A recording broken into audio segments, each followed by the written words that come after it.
Hello there, welcome back to the shed. I've been working on my Bodenham Woods model railway layout in N-gauge, so it's time for an update and it's time to actually start building it, yay! So we'll start with the baseboard. I'm going for a simple fully covered flat baseboard. There is another way to do it, which is an open baseboard where you just lay board underneath the track where the actual track will be initially, and then leave the rest open, and you can add varying heights of scenery later on. But I'm going for the simple option for my layout. So I've also been doing the bus wiring, so I'll take you through that as well. But first, let's start with the baseboard. Okay, to build the baseboard, we're going to need some things. Some wood for the frame. This is the plain, smooth-edged, square-edged wood. I used 70mm by 18mm, which just happened to be what I could find. We need some board for the top. I used MDF. I know other people use plywood.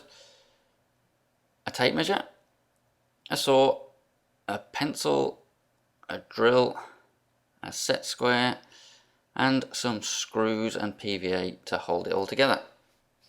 And of course, absolutely essential, you need to have a little helper.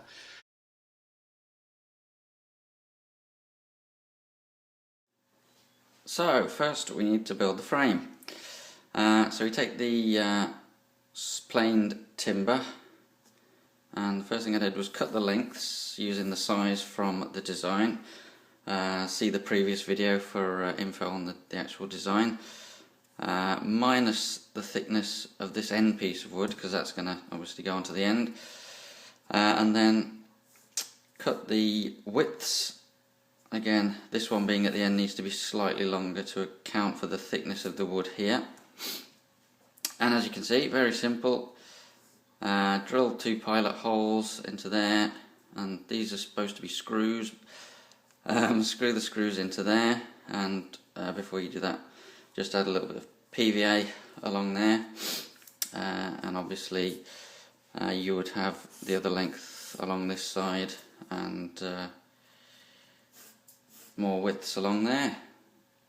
And of course, don't forget to keep everything square with your set square, and then that's ready for the board to go over the top. So let's build it. Here we are, sewing up the frame, slightly speeded up, and screwed together as I described. There you go. Can you see along the width there are holes in the width section of the frame? That's for the wiring bus for the wires to go through.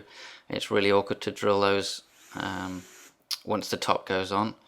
So here goes the first section to the top. You can see the pencil lines marking where the frame supports it underneath. So we put the screws in the right place, and there's almost finished.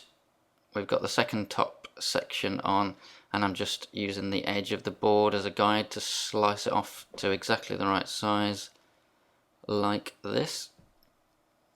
And then what I did was go back into Rail Modeler and print out my design, scaled 1:1, and stuck it on top of the board to see if it fits. And there we go, it does. And what I did then was I went along the design and marked out each point where there would be a dropper wire going down to the bus underneath. So worked out where I needed to put all the wiring, and then added the wiring underneath.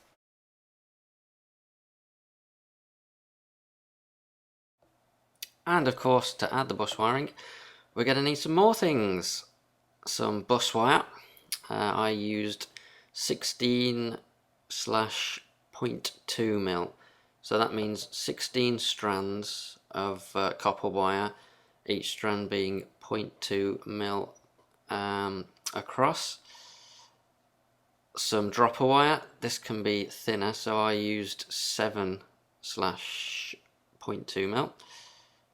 Some heat shrink or insulating tape. I ended up using both because I ran out of heat shrink halfway through. A soldering iron. I have a 25 watt one, which is fine for sort of modelling, some solder, and some kind of clips or ties to tidy it all up so that you don't have wires hanging everywhere.